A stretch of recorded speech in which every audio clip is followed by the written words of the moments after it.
And hello, everyone. Let's change it up. And welcome to episode 110 of the Self-Publishing Roundtable, the podcast for indie authors by indie authors, where we discuss today's topics and issues that matter to the business self-published author. I am your moderator, Wade Finnegan, and I'm joined by my usual co-panelists, Liam Kingman. Hey, hello everybody. Hello. Michelle Reed. Hello. And Xavier Granville. Guten Tag, Internets. Love it. This is part 3 of building the author beast, or building the author career. And so we have brought back, by popular demand, Matt Morris. Who's demanding that I come back? Well, it was actually just one guy in Topeka, but we just... I'm feeling a little slighted that we can't be included as a part of your regular panelists at this point. What's the cutoff here? Don't get too comfortable, Matt. Yeah, number of appearances. I'm going to get booted already. You're no Liam Kingman. That's what we're trying to say. we gotta add your name to one of the directors' chairs. That's better. Yeah. And let's not forget Mr. Robert Chazz Chute. Hi, everybody. Stay groovy. Stay groovy. So, as I said, this is part 3. If you haven't saw the or listened to the other 2 parts, go do that after this show.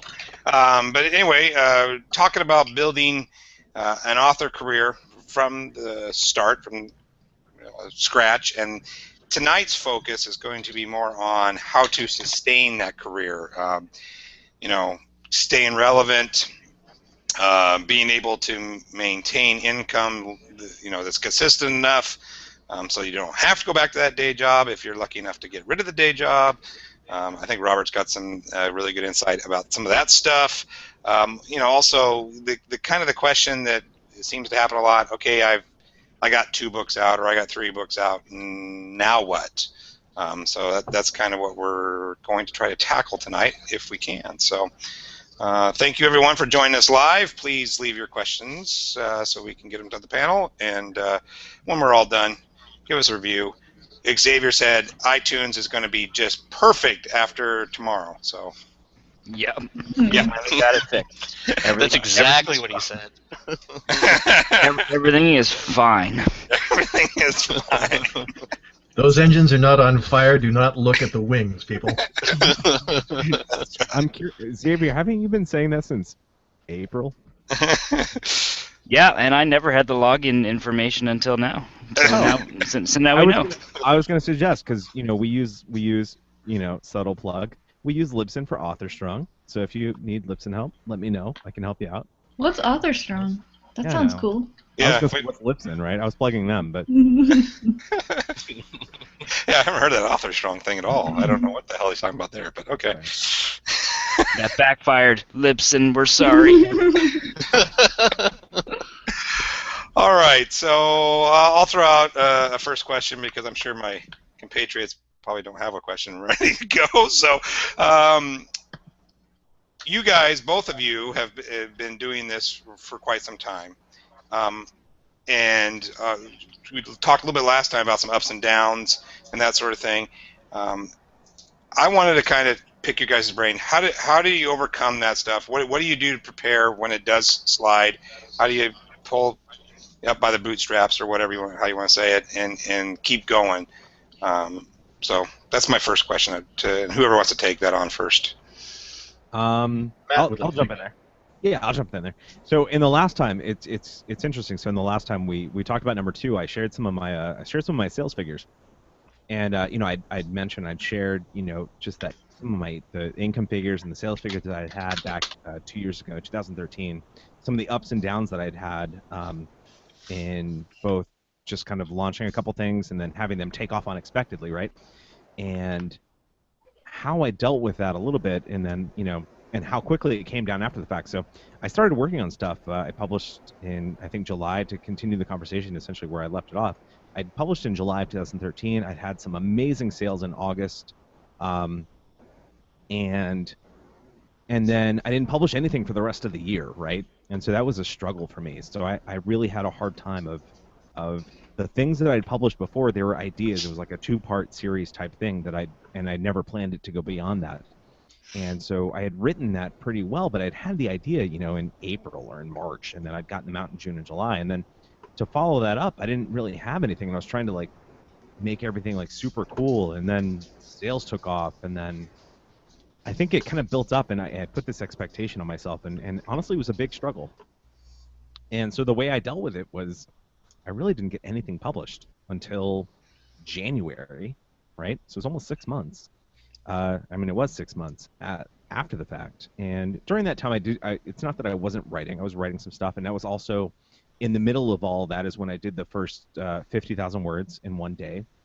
I did that for myself, and that was in November of 2013. And so I was getting involved here I live in Houston, so I was getting involved in the Houston writing community back then, and taking that opportunity to the flexibility and the freedom after the money that I'd made from the sales going up to take a breath. But honestly, one of the big things that it really came back to was the fact that it was just hard. Like, I didn't have anything planned.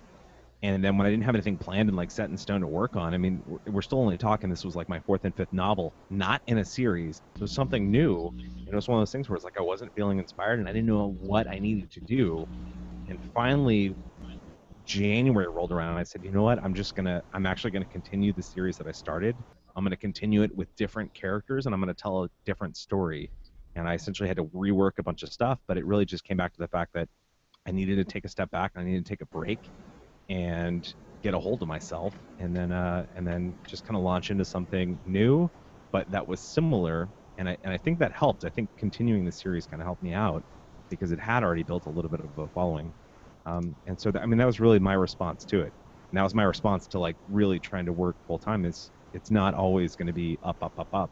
It was one of those things where it went up and then it came back down, and I had to both deal with it going up and coming down as I started working on something new. That's what she said. And good job.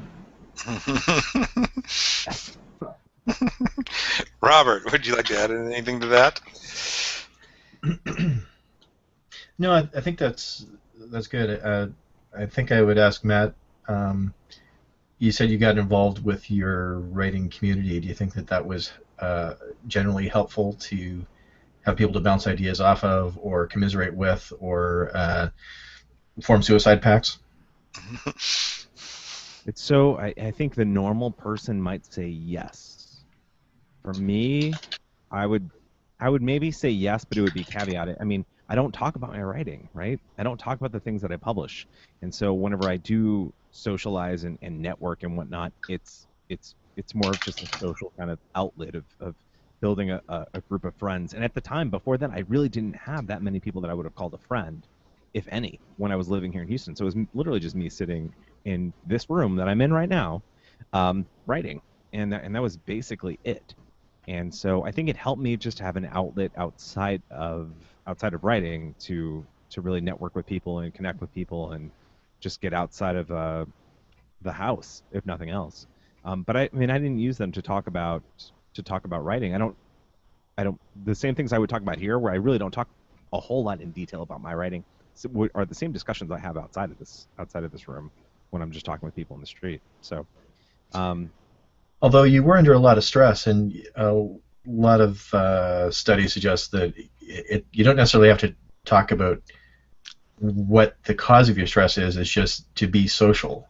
I think a lot of people are very isolated because we're in a very lonely profession, and I think the more friends you have to talk to and share the journey, I think that can be very helpful. If we're talking about stress and longevity in this job, one of the things is to have support, whether it be financial support, social support, logistical support. There's all kinds of factors that contribute to how long somebody can continue this. And I think generally there's an awful lot of people who, when they talk about writing, there is a startling lack of fun and bounciness in the way they talk about writing, which makes me think that they're not going to be around in a couple years. It's funny. I totally agree with you. There's a surprising number of people when I've been involved in some of these kind of they were on my show, and I won't go into details, but someone dubbed a group on my show as the quote unquote high rollers group. I didn't mention it at the time, which is why I'm not going into details, but I was in the same group with that person. I just didn't tell them I was in that group when they were on my show. And it's funny when, seeing some of these people who can make astounding amounts of money, high 5 to low 6 figures a month, right? A lot of them can be very, very stressed out. And maybe that's part of the component. I don't want to speak for them, but that could be definitely part of the component. What I can speak to is that what happened in that November, and I was a little bit disenfranchised by parts of it, but what happened in that November and then happened in the November afterwards, this past 2014, and something I'm actually looking forward to this next November, is that there is an uprising, this kind of swell of community of writers, just based around NaNoWriMo, of everyone coming together, like the people who aren't normally writing and who aren't normally taking part of this, in this activity, are now, they have a focus on it for at least maybe, I don't want to say a month, but maybe a 2-week period before they kind of check out themselves. But I will say during that 2 to 3 week period, maybe even the whole month, when you are surrounded by this new community of people who are really excited and really ambitious and passionate, I'm going to hit my word count every day and I'm going to do this and things are going to be amazing, I'm going to write my novel, it feels good. And a lot of the close friends that I have right now in Houston have come out of that community. They're the select people that have kind of said, I like the way you and I click. That's how I met Nancy Elliott, who's co-hosting Author Strong with me, right? I met her as a part of NaNoWriMo through mutual friends. And so I will say that building that community, even though I don't talk to them about writing, to kind of reinforce what you've said, I do think that is a positive outlet. And so that is something, if people don't have that, then it is nice to maybe seek that out, of having that positive outlet of people who will just kind of be there to listen to whatever you have to say, because it can get lonely. It is hard. And putting Where in do that you work suggest people find these people? A month from now, you have this wonderful community. Go to nanowrimo.org, sign up on their website, and they automatically filter you into regions with, if you live in a big city like I do, literally thousands of other people that want to participate in this and write. And so when they do events, just show up at them. And you can actually meet people in the meet space. Yes. Not just the cyberspace, where you go to a cafe, there's somebody who is a regional manager who says, we're all going to meet at Williams Coffee Pub at 7. Hope you can be there. You go and you meet some people. You make some friends. I'm ordinarily against that, but I'm thinking that it's a really useful thing to do. I found Nano. There's been years when I've done NaNoWriMo where I've thought, I'm doing this anyway. What do I need NaNoWriMo for? Because I already hit that word count every day. But I found that while I was doing NaNoWriMo, I wrote faster. I felt different about it because it was kind of it got positive competition going, where I was the last one I did, I forget which one it was. It wasn't just the November one. There are others through the year, but they had it set up so we were in cabins, and you had 8 people in your cabin, and I think I was the one person in that cabin who completed it, did the 50,000 words, which was unfortunate because I kind of wanted to be in with some people who are a little bit more competitive, because it probably would have helped me a bit more, because I was the only real cheerleader in the cabin. There were a couple of people that made it to 5,000 words or something and then kind of tapped out. But even so, with the NaNoWriMo community, I've been kind of up and down on it, but just for the friendly competition, the camaraderie, and we're all doing this. I think it was when I was doing a NaNoWriMo last November. I think that's when I actually broke my own personal best as far as coming up with a manuscript. I think my fastest was 18 days. So I got it done in 18 days. Got to 50,000 words. I finished the novel that month, and then it was published the next month. So, you know, That's amazing, by the way. well, it's just it's a lot of time management because I don't really type all that fast. I'm not one of these guys who does 100 words a minute. But I really credit NaNoWriMo to for showing me that I could do that. And so I'm kind of when I'm in the flow, I'm writing at pulp speed, and I'm more likely to be in the flow when I do NaNoWriMo. Now, if you're not doing NaNoWriMo, or if you're thinking of the other months of the year where NaNoWriMo is not available, one thing that Matt and I have done is get on Google Hangouts and ignore each other and just write, because I know he's writing and he knows I'm writing, and it's like working out with a buddy where you don't want to be the one to quit. That's one of my favorite things to do. That's a really good idea. Oh, Michelle loves doing that. She tries to surprisingly fun. Yeah. Even if you just put on Facebook, I think I've seen you do this, Michelle, where you'll say, somebody asked me what my word count is later. Mm-hmm. Yeah. And so you're reporting to someone to say, look, this is I've got shit to do, and I'm going to get it done. And if I don't get it done, then I'm going to have to lie. But Right. but Michelle doesn't lie. We know that, so it'll be okay. And there are a lot of social aspects to NaNoWriMo that I think you can carry on to all kinds of stuff in social media.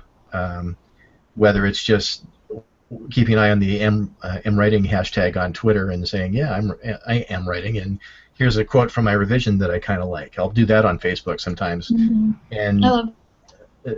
Look, he's doing stuff. I should do stuff too. Yeah, and I did that today. I was on Facebook, and I ran across a small passage that I was kind of fond of, and I put it up, and it didn't spoil the whole story or anything, so that was cool. But just we have so many tools to reach out to each other. I mean, I talk to Matt once or twice a week, depending on how many podcasts we're both on. So I feel like we've talked probably like 3 or 4 times this week. Maybe not. I'm not sure. Yeah, well, maybe Get a room, you two. I wasn't. I think it's only been twice, but it wasn't as scintillating, so it seemed longer. But yeah, but we've done like 2 show type things together this week, but we also do communicate in between those to coordinate those. So, oh, yeah. There's more, you're saying? Yeah, there is. Oh, wait, there's more. There's flirting, and then there's foreplay, and then they do the show. You just described Robert and my relationship. Mm-hmm. That's right. Oh, I know. There's So your money, baby, your money. Well, you've got my 1-800 number. So, but yeah, between like we did a blab this week with Simon Whistler, and that was kind of part of the conversation as well.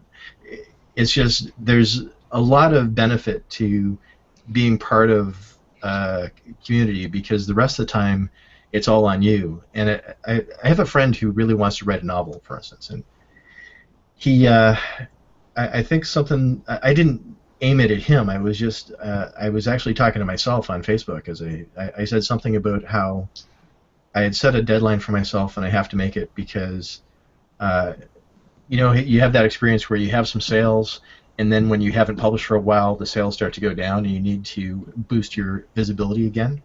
And I was looking at that, and I thought, I could just quit right now. Like I could. There's no. I don't have a boss. There's nobody who's going to tell me, you've got to get this manuscript done by any certain date. And I was kind of telling myself, I guess, in the public space, it's all on you. You're setting your own deadline. It's all, and my friend who desperately wants to write a novel, I think that really affected him, because he contacted me privately, and he was like, I've thought about writing a novel for so long, but I never have gotten past the planning stage and dreaming about cocktail parties. And it really connected to the keyboard. You have to sit down, you have to do it, or you have to stand, or you have to walk or dictate or whatever, but find your way to get it done. And if it is so hard that you just can't do it, then it's probably no fun to read. You're not having a good enough time. So there is this dynamic tension between, this is a lonely profession. We want to encourage each other and be and the indie author community. I have to say, I've been connected with a traditional publishers, traditional writing community, and they do not have what we have. They are not near as encouraging to each other. They are not near as helpful to each other. They are much more disconnected from each other. But, that's really sad. Yeah, kind of. But it means we're lucky we have a lot of resources. If I have a question about Scrivener, I can ask Matt, and he'll know. Mm-hmm. And Matt knows all of it. if Matt wants to see me in my string T-shirt, then he knows I'm there for him. So. How many strings? Not very many. I'm sorry, Matt. You broke up on me. I was gonna say, I think I've even hung out with you while you've been laying in bed. That's every Okay. single time. TMI. Really, come on, guys. And if I'd be talking this German accent. But, Robert, Well, if you stay There's a late lot of, enough like, on the after party, you'll see Robert started to fall asleep because of that sleepy tea. if you come to the after parties when Robert's not actually on the show, you get to see some stuff. But I will say, Robert, I totally agree with what you're saying. I mean, there's a lot of romanticizing, right, that goes on with the writer's life, right? And writing one book, you're not done. You haven't even really begun yet, right? And so it's funny, I see all those motivational, inspirational whatevers about think of the basketball player like Michael Jordan, and instead of going to prom, he was doing free throw shots all night long, right? Those little motivational things, and maybe that's not an actual one, just an example, but a lot of that's true of anybody who accomplishes something in their life. So when you think of someone who's constantly writing books, so just on the author strong, we were talking to Zach Bohannon. He's got a full-time job, right? He's got a kid, newborn. He's got his wife. He's going to be doing some stuff that I can't talk about, but it takes up a lot of time. And he just published his 5th book, and he's halfway through his 6th this year. This year. Wow. Do the math on that. We're not even through September, right? And that requires dedication. It requires saying, you know what, every single day I'm going to show up, and every single day I'm going to sit down. And honestly, that is the gory and ugly part of what we do, is that every day, even if you feel like crap, even if you're not sure how you're going to do it, you still have to show up, and you still have to do it more often than not. Yeah, he doesn't whine about it either. No, he doesn't whine about He it. just does it. You're going to have those days where it's you know what, I can't. Today, I can't. I need to do something else, right? You're going to have those days. The problem is you just can't have those too often. And you need to show up. And it's not the glamorous or the sexy or the romantic part of what we do. But it's the truth. I don't know. I think it's pretty sexy when he posts a picture and he prints it all out and it's sitting there on his lap on Facebook, ready to be edited, and that's hot. I mean, to be fair, that's potentially hundreds of hours after the fact of having. I don't want to ruin this day. That's right? true. It's very So true. yeah, it's really sexy when it's done. Yeah. But It represents a ton of hard work. Or when you're working on the beginning, or you're working on the first half of the book, it can be hard. It can be hard. Yes, there will be sacrifices to be made. Yes. Goat sacrifices. All right. I'll do one more question, but if any of the panel wants to jump in, please do. So a little bit more on the practical side. One of the things that a lot of authors worry about, especially when they're starting out, is how am I going to be able to pay my bills consistently? How do I know, if my sales drop, then I got to find another job or whatever. So is there anything on the practical side you guys do to accommodate for fluctuating income, and that sort of stuff. Have lots of jobs. Canned goods? I can speak to this, and it may not be a very helpful answer. You're an anomaly, so you can speak to it, but it doesn't mean it's going to work for anyone else. So go ahead. Yeah. And I said canned goods. I like it. So I'll say that, I mean, my situation is very, very, it's probably very uncommon, and I'm very fortunate for my situation. So I don't have a lot of bills, right? I've got low overhead. I own a house. I own my car. I don't have kids. I don't have a wife. And so my cost of living is very low, right? And so when I have good months, I mean, they are literally multiples above my monthly expenditure. So it's not really a consideration. And so I will say that I've been fortunate in the sense that when I publish stuff, sales go up. And now there was, I talked about that big dip, so I was constant in publishing back in 2013 where I published something and a month later I published something else. And sales went way up, and then they just took a nosedive off the cliff, right? And when I started publishing again 6 months later, I didn't get back up to where I was at immediately, but as I published stuff, things kept growing. So what I have noticed, I will say, I'm really fortunate, other than my life circumstances. I'm very fortunate in the sense that when I publish, sales go up. That has remained a constant throughout my career. And I do think that I'm very fortunate because of that. And Do you think that has to do with your magic brain and that you understand how Amazon works, and that you're having Amazon's baby, or I don't do anything magical with Amazon. You really do understand it better than Scrivener and stuff. Like, your brain works different. Well, but Scrivener doesn't give me any sales, and so but understanding Amazon, I do little things. I don't do a whole lot. So yeah, so little things. I write in series. That's important, right? Mm-hmm. I spend money on covers, professional covers for everything, even if it's just a novella, short story, whatever. Professional cover, always. My branding, I try and keep my branding on point, okay, within a series. And so I do little things like that. Yes, those aren't little things, but okay. But they are little things if you're in the grand sense. Like the big thing for me needs to be like write. Always keep pushing forward on writing. Keep getting new stuff right, out. I'm just always saying. the big thing. I'm just saying. No, listen. I haven't been here for like 7 weeks, so I'm going to argue with you. What I'm saying is the things that are not big things to you are the things that keep me from writing my own stuff. Because I could write all day long. I can give you a list of cover artists, right? Like, just go get one of them to do a cover and to do this cover for the series. Like, that shouldn't be a big thing holding you back. It is. But it shouldn't be. Because you can hire. You don't do it yourself. You get someone else to do it for you. I understand, but what's holding you back, Michelle? All of the things, like the MailChimp thing, is terrible, and I hate it, and I paid for it, and I don't use it, and just all of the things. Doesn't matter. Okay, that's a whole conversation. Identify. We're going to do a whole show about identify what. Is it the technical aspect of it, or yes. Okay? Getting from point A to point B, like, just get your thing reformatted, and I'm just like, and I don't do anything because you have to.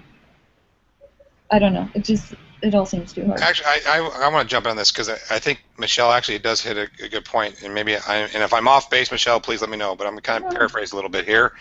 But there is a big contingent, at least in my opinion, of people that would love to write but hate business. Mm-hmm. And if you hate business, you cannot, at least in my opinion, and Robert or anybody say it, you can't be an indie author. If you absolutely hate doing business type stuff, then you need to go the traditional route, because there is those, and I know what Michelle's talking about, those things that you get hung up on that for Matt comes pretty easy. Like, okay, I gotta make sure my I got a newsletter I gotta put out. Okay, I'll get that done. I gotta make sure that my but blog get a is newsletter done means 48 different things on your list. Yeah, it can be. I mean, try to keep things simply the KISS method, right? Keep them really simple. But yeah, Wade just called me stupid guy. No, it's something sexy.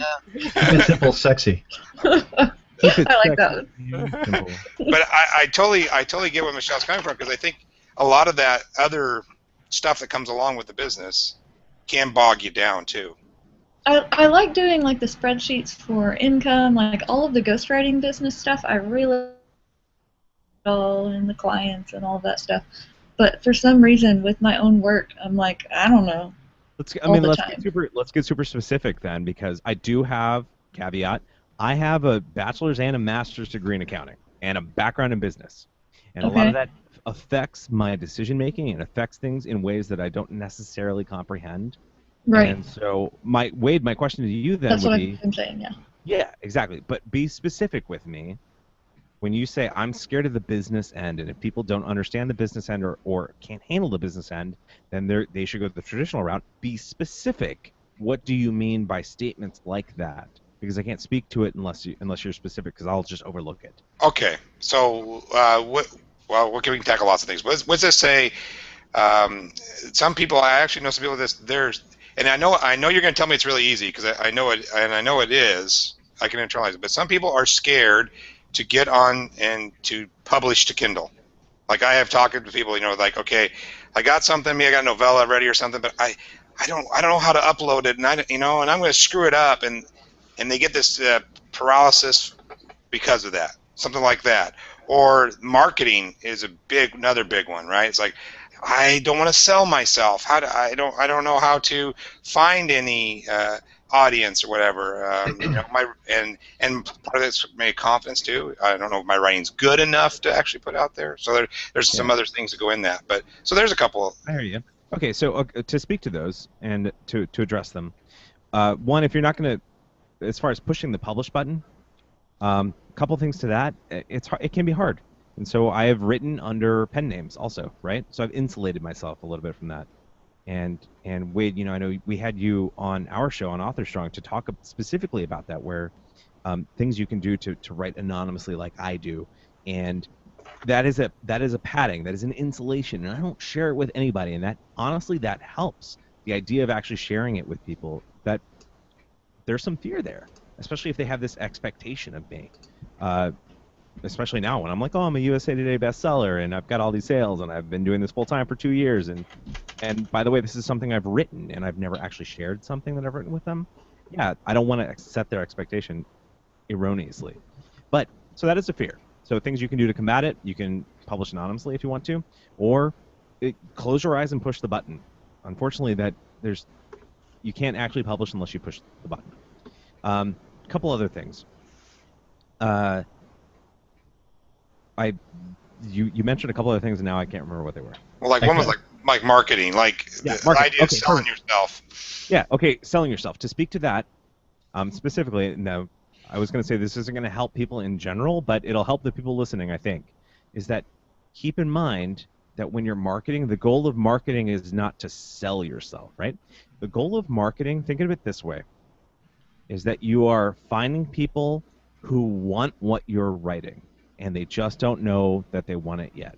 What I mean by that, because it sounds a little hokey, what I mean by that is when someone is looking for a car and you say, hey, I've been driving, I've got a Dodge Charger and I've had it for years, never had an issue, no problems, I love it, great gas mileage, whatever. Love it. Go get one of those. And they'd be like, oh, thanks. I'll go look into those, right? Same thing with writing. Like, when someone is on Goodreads and they're a fan of high fantasy novels, or they're a fan of space opera novels, or whatever the case is, and you just wrote one, you're like, hey, I just wrote this space opera novel. Maybe you'll like it. Maybe you won't. Here's the cover. Here's the description.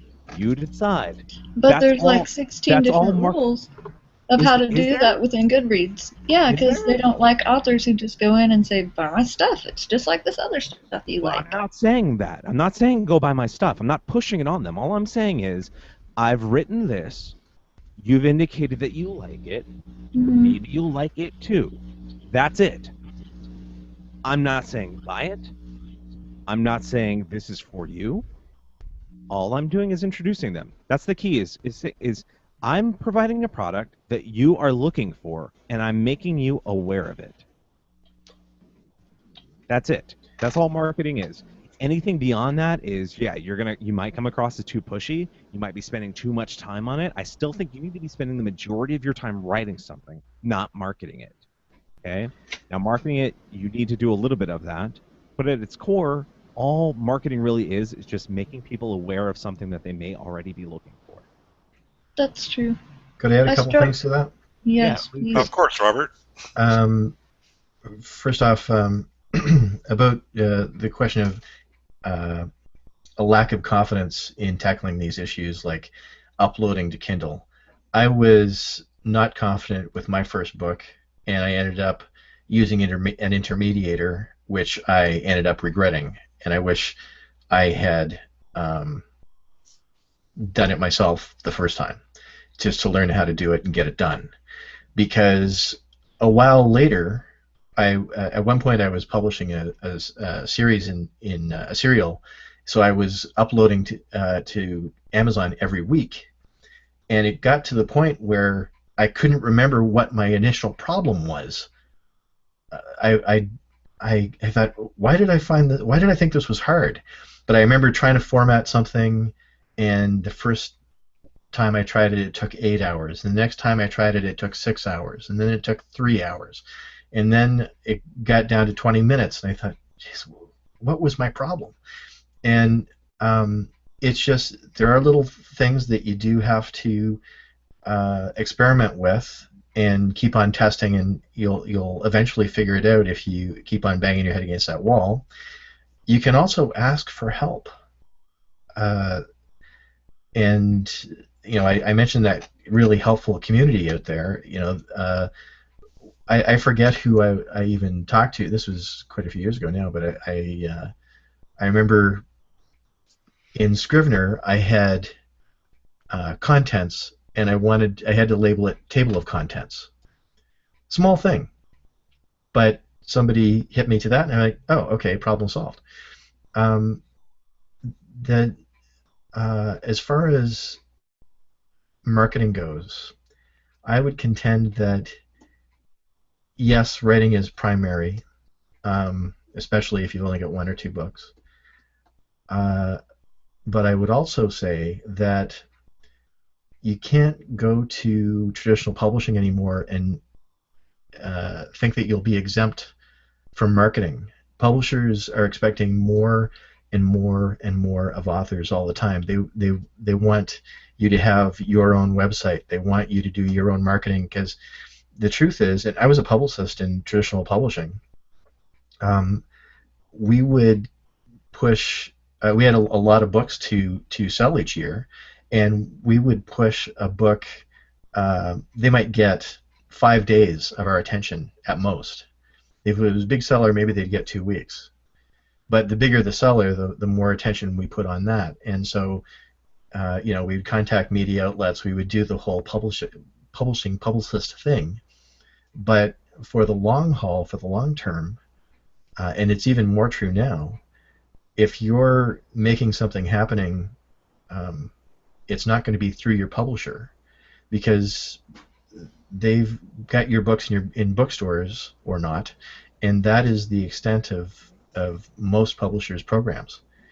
Most publishers have very unambitious programs to sell books to readers. They're selling to bookstores, and it's up to authors to do all the events, to do a ton of stuff like MailChimp, for instance. The other thing that I would say, besides asking for help from other authors, is there's a really helpful video on YouTube for just about everything. And if all else fails, I'm not this guy, but you can actually read the directions. On Christmas morning, I'm not the guy who reads the directions on how to put together the toys. But there really is no escape from marketing. But as Matt says, I'm not here to sell you something, I'm here to help you buy. So this is a low-pressure situation. But all of us do have to market. There are no businesses that I know of that don't advertise. This is the business that we're in. Good point. Excellent point. I don't want to hog the whole conversation. Xavier, Liam, Michelle, someone got a question? I think you said like 10 words total. Yeah, but I had the questions. So that was Yeah. that was it. I agree. Robert, I love what you just said. Your money, baby. Love what you just said. You're a beautiful baby, baby. Cute.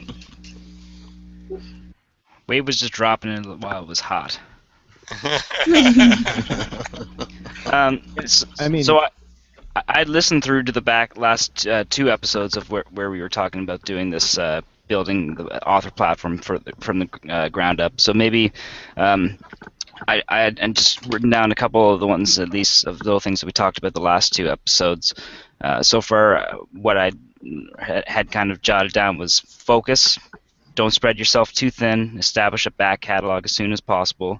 Whatever platform you do approach, capture that audience, and your expectations don't always align to that audience's reaction. Mailing list is huge. Release regularly. Have a publishing schedule.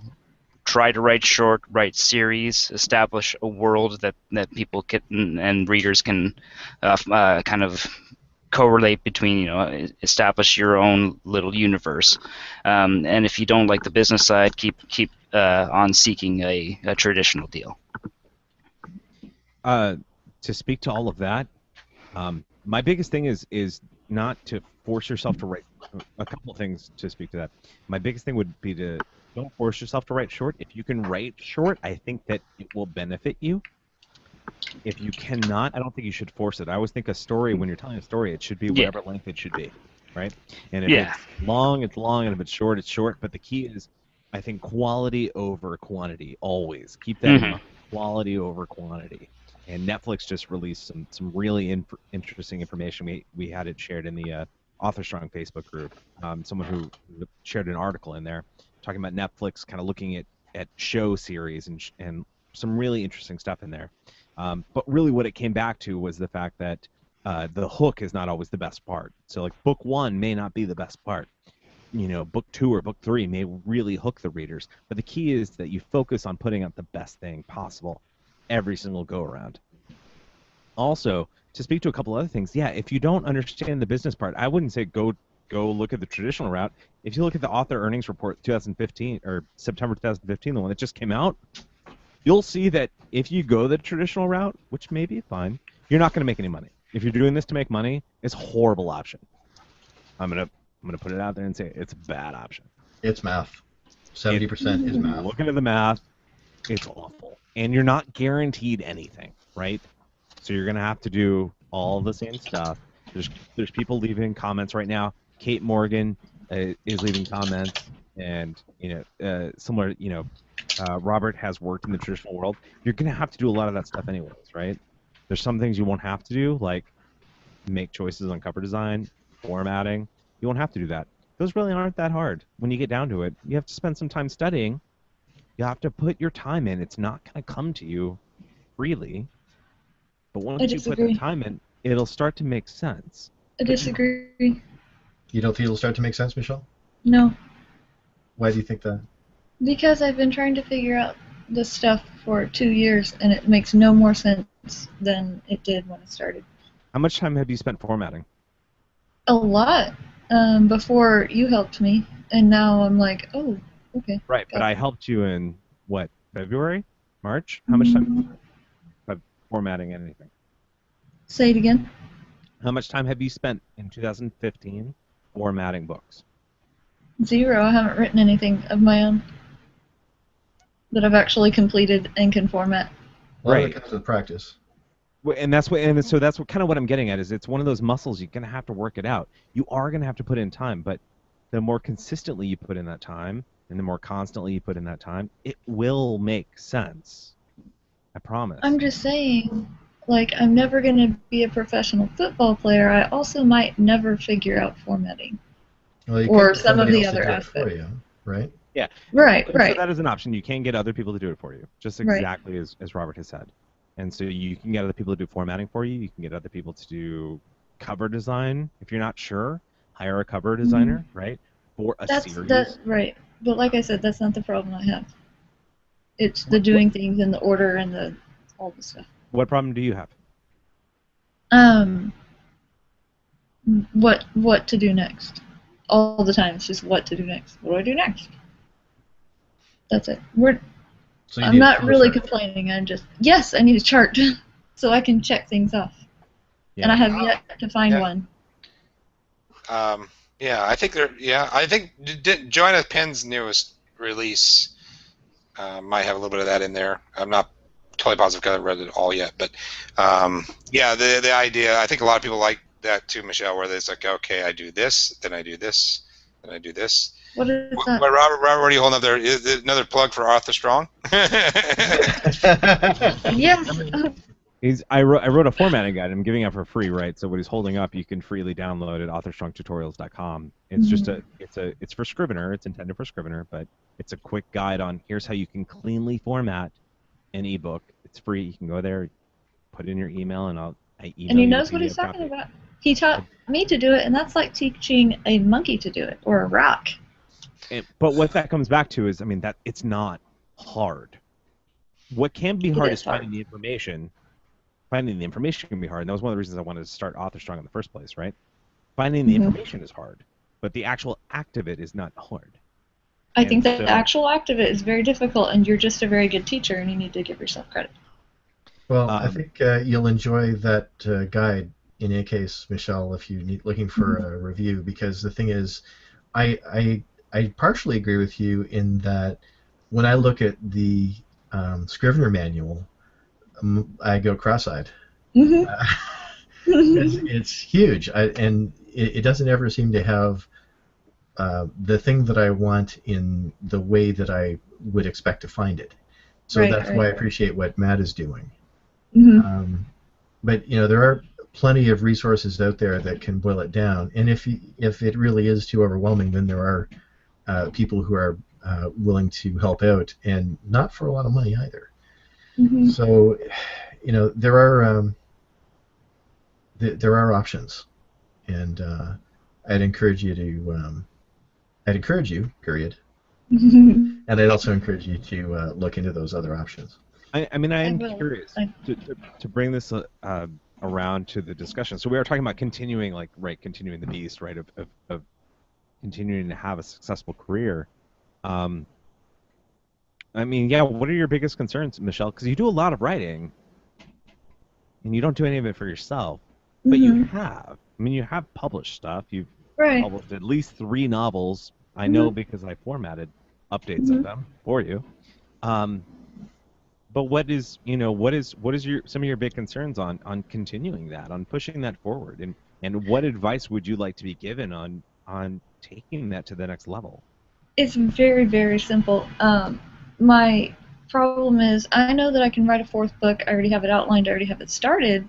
But I have no desire to finish it because I don't know what to do after that. And I mean, what to do after that in order. So I can go, okay, I got my cover. Okay, I got this. Okay, I got this. You mean from the Just too time much. you say the end of I'm done writing my first draft or whatever, I'm done, the writing is done kind of thing? You don't know what to do after I know that? I need to edit it, and then I know I need to format it and get a cover, and then I have no idea after that because I'm not making money with the 3 that I wrote, even though I like them. They're dorky, but they're fun, and so obviously I don't know what I'm doing, and that's it. I don't know what I'm doing, and so I stop. So my big thing of what I know, and I haven't looked at your stuff in a while, right? So caveat this discussion with that. I haven't looked at Michelle's stuff in a little bit. And Xavier, you can cover yours if you want to. Now, what I'm going to say... Okay, I know where this is going. Okay. Here's a couple things. I don't think it's marketed appropriately, what you have out there. I don't think the covers match the market. Which you said. Which I've told you before. And without those things, without paying attention to that stuff, you're not going to make money. When you're trying to make money at this business, yes, you need to write to a market. You need to market to that market. You need to make sure that your cover design hits it. You need to make sure that your book description hits it. There's a lot of little things that need to go into it that all need to come together to initiate those sales. Now, at this point where you're at, just updating the covers, I don't think will do you any good, right? Just changing the book description, I don't think it'll do you any good. I think you're going to have to do something else. Maybe you're going to have to release something new. Now, whether that's just do a different series. That's my problem. If I just need to start over, I'm not even saying do a different series. I'm saying you're going to need something to release something. That could be a box set. It could be a novella. It could be book 4. It could be a lot of things. But in the process of doing that, I do think that you do. I think you need new covers. I think you need a new description. You need new branding in general. And you need to hit that market right on the face. Okay, so you just said 4 things I don't know how to do for myself. So where do I go? I go... Start a list. Okay, so, but in general, okay. So that's what my impression is for your case specifically. Mm-hmm. Now, we just start at the top. What do we do? You got to work on book 4, right? Mm-hmm. But you also, okay, cover design. Well, you need to do your research. You need to dig into the market. And I don't know how to do that. so you need to look at the bestseller list. That's a great question. How do I dig into the market? Mm-hmm. Kindle I would Spy. say, yeah. I'm not trying to be a dodo and ask all No, the you're really good perfect. questions. I just really don't know. That's a great question. How do I do market research? A wonderful question.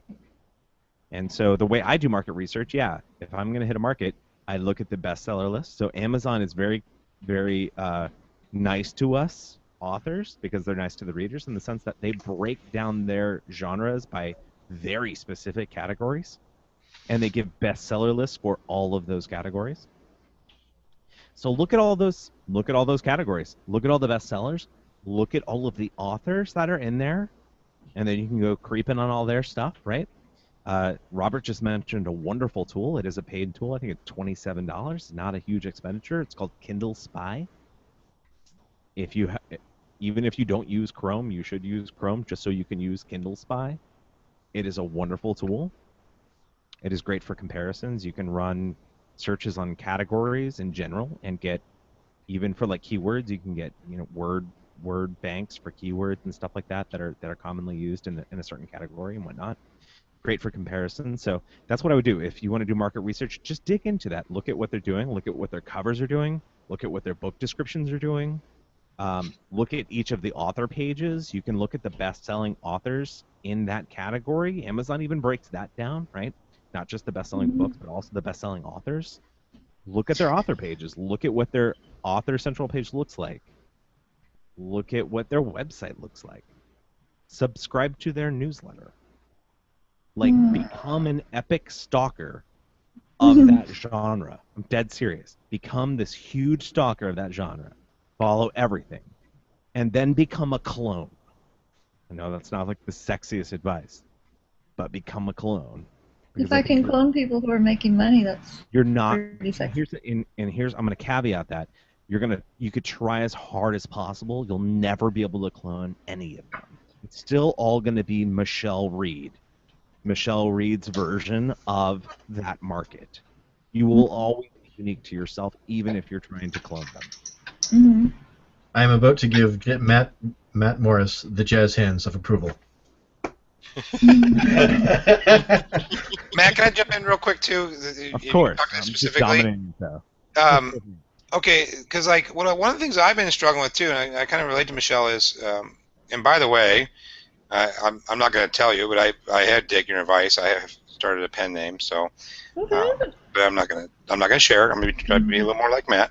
But one of the things I am having trouble with is sometimes some genres. It seems like they're really straightforward, right? It's like if you write thrillers, you kind of know whatever.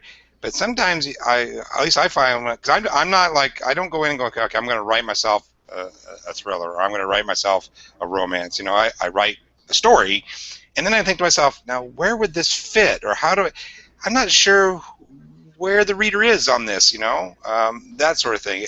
Have you run into that type of problem, or do you have things that are so kind of clear cut, like I know that this is this category, boom? A couple things, right? So, did you actually publish something? I haven't published it yet, no. But but I got a name out there, and yeah. Good. Well, good for you. Good for you. Applaud for you. Progress is being made. Progress is being made. Yep. Exactly. Good for you. That's why I went with my tagline underneath my name. Things are brewing. That's it.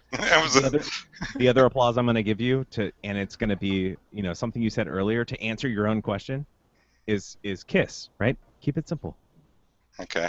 And when in doubt, because I can give whatever answer I'm going to give, but it's not going to help in every single scenario. So what I'm going to say is, when you get confused, when you're uncertain, boil it down as much as possible and just keep it simple. Right? So if you have a genre that you want to hit and you're not sure, like, between these two whatever decisions in that certain genre, I would probably argue that generally they're really not that different from each other if you took a step back. So it's not going to matter. Like, just go with whatever feels good, and if it doesn't work, then change it.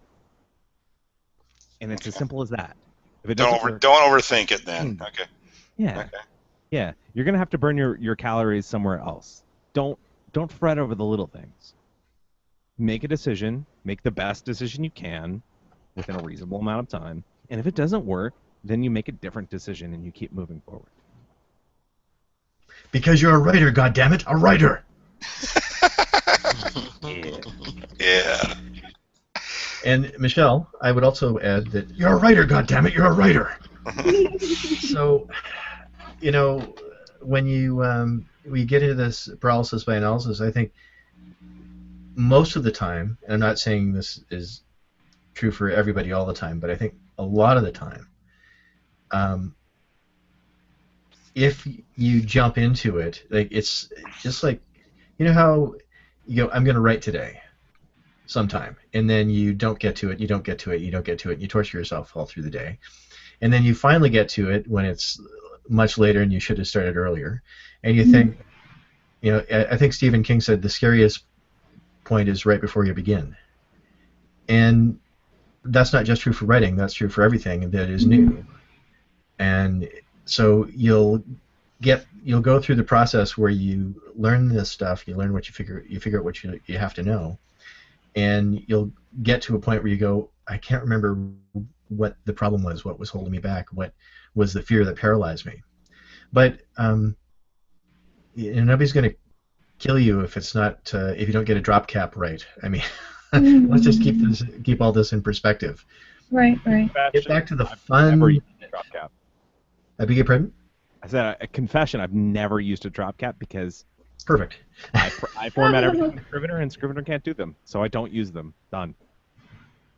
So, yeah, it's. I think we have to stay in touch with the fact that we are writers. A, that is our identity, and B, we're having fun at this. This is supposed to be fun.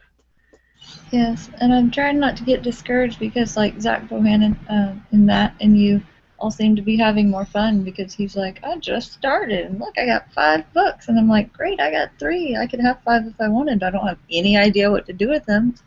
But he just seems to, like with Zach, he's just doing things in the right order, and he wrote great books, and he got great covers, and he did all these things. And I'm like, well, he looks like he's having fun. Being a writer, that's so cute. And I do think there is something to be said to hitting the right genres at the right time. Yeah. Zach is a little bit I mean, he did all the right things, don't get me wrong. Great guy. But he is a little bit fortunate in the fact that that genre has been popular, and it fits well for Kindle and all those things. But it's not hugely popular. I mean... No, it's not overwhelmingly. It's not a romance popular, but it's up there. Or mystery thriller or sci-fi. I mean, it's not... as far as popularity goes, it's middle of the line, right? He's having fun with it, though, and he's doing really well. That's a common misconception of the zombie genre is that there are a lot of people in the zombie genre who, if it has zombie on it, they feel like they have to read it. But that community, although they're vocal, they're not as a big a group as you might think they are. Okay. The other thing I want to say is, if you write some books and they don't sell, let's keep in mind that you can do everything right, and it might not necessarily sell. Still, I mean, you wrote a few books and they didn't sell, and the not so sweet answer, but certainly well meant, because you know I love you, baby. But so what? Because I got some books that don't sell. I love them, but they don't sell. And, right. You know, I think occasionally I go back in and I tweak things a little bit, and that's one thing as far as if you want to boost an old book that hasn't had a lot of life for a while, you could do some promotion on it. You can just recently, like mostly I do apocalyptic stuff, but I also have a thriller series that I went back and I looked at my keywords again for the first time in quite a long time, and I thought, pulp. I need to use the keyword pulp, and bang, I'm on a pulp list because Amazon has a pulp list, which I was not aware of. But something tweaked me to the idea of using pulp. I think I was probably stalking some other author, and they used the word pulp, and I thought, yeah, that fits. And so it helped sales a little bit. So you do have to be willing to experiment, and you have to be willing to change and take on some stuff that you're not comfortable with. But remember what you're serving when you do that. You're serving you, you're serving your book, you're serving your writing, you're serving your dream. Mm-hmm.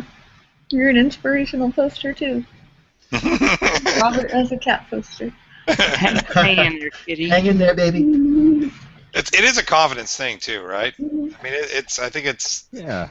I was relating this to a friend of mine. It's business. His first business tanked, bankrupt, and what did he do? He went and started another business. Right?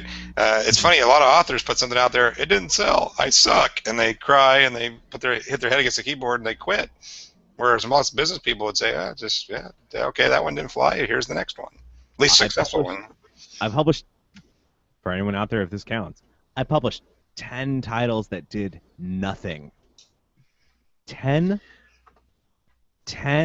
titles that did nothing before I published one that sold anything.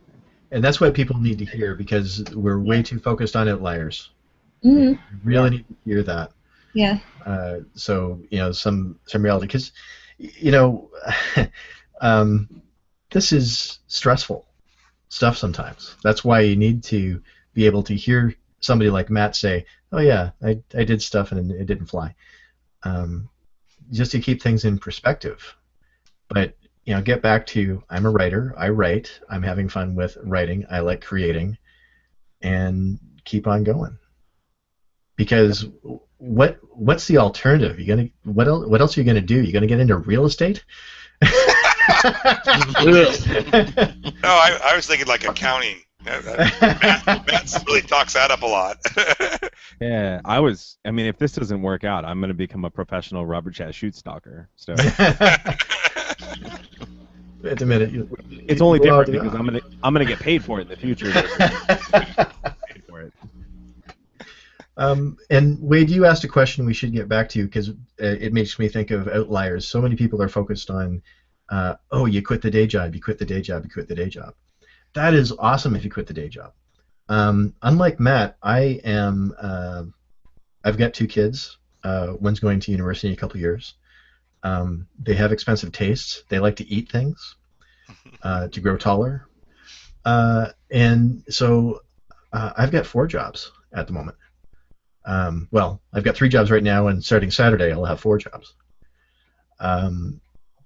And I'm not changing my plans for the publishing schedule for the rest of the year. It's just that I manage my time.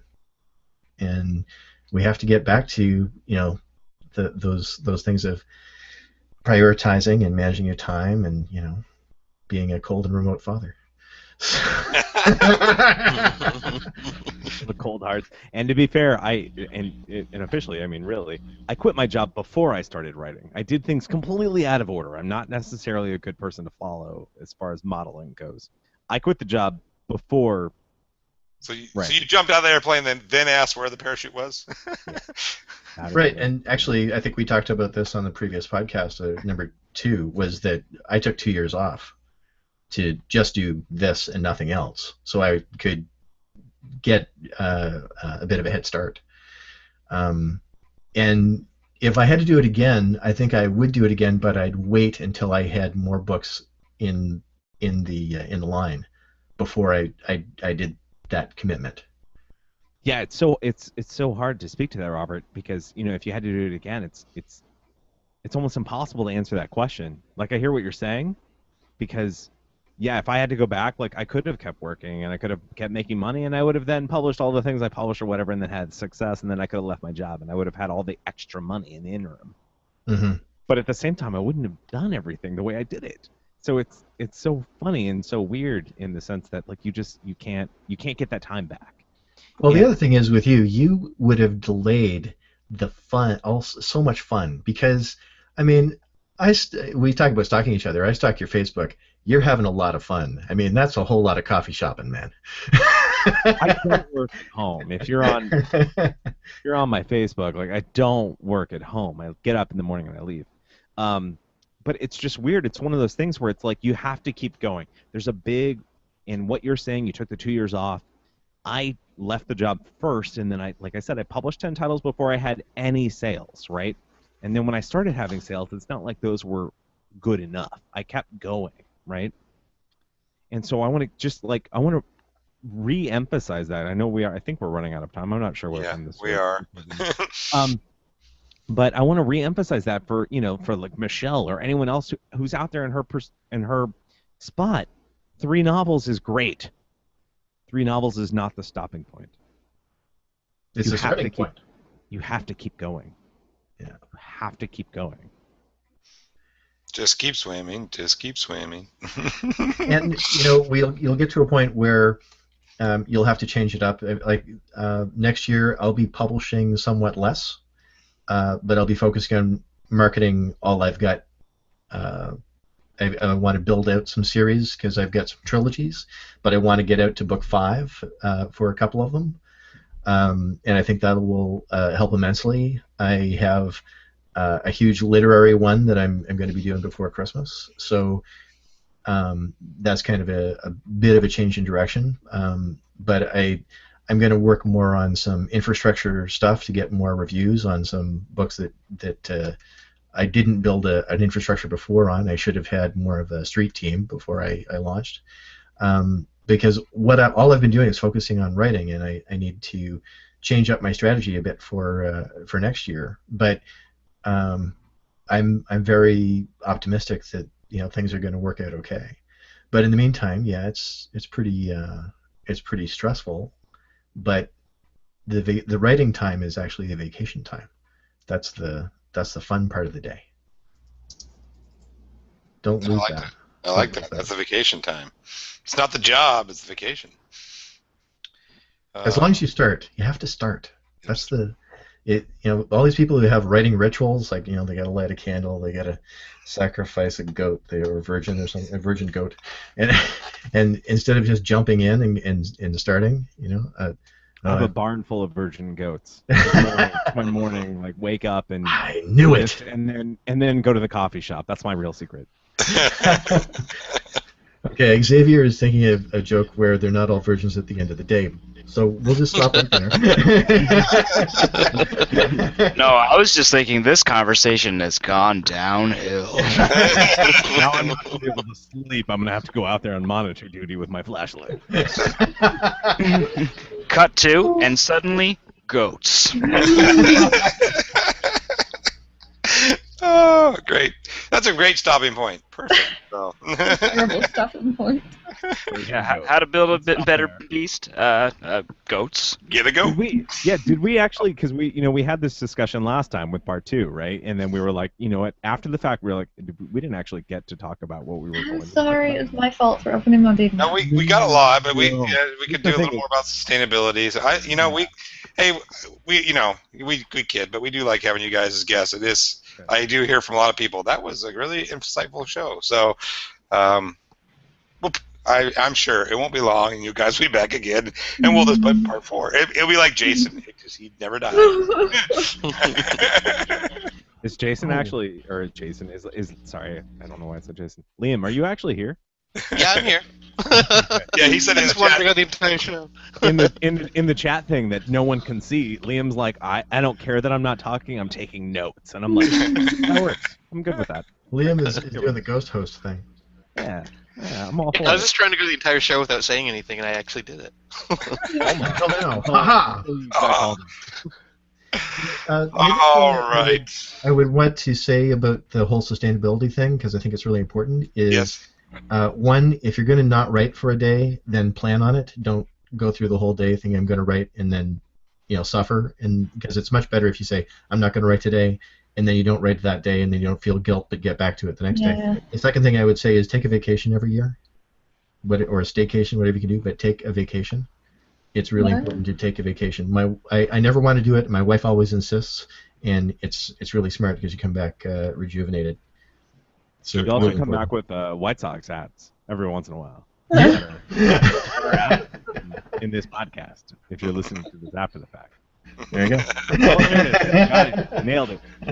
Yeah, I think this has been a really valuable. I think that we've shared some good stuff. I don't know if we talked about we covered quite the topic that we wanted to cover, but I think that good stuff was shared either way, and good stuff was shared before as well. So I know we are winding down, so thank you for the opportunity for coming on. And if anyone wants to know where they want to check me out, authorstrong.com or authorstrong tutorials, and you can download that little PDF guide that Robert was holding up earlier about formatting books in Scrivener.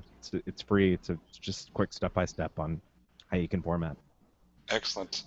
Robert, do you want to give a plug out? Yeah, my usual, which is go to allthatchazz.com. Chazz is with 2 Z's, 2 Z's if you're nasty. You can find a link to all my books and my Patreon page there. I would also ask everyone to turn up your speakers and listen very carefully.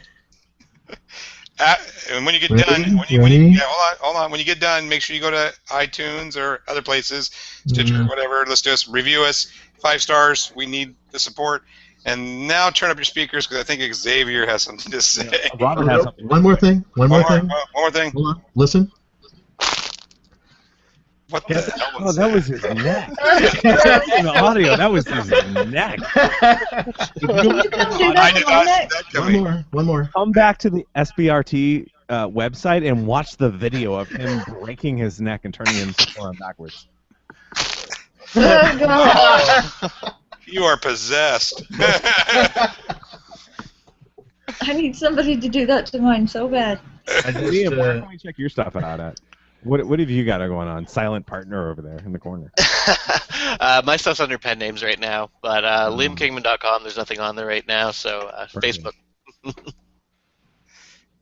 And Xavier, you look pained, but do you have something to say? Auf Wiedersehen, Internet. Auf Wiedersehen.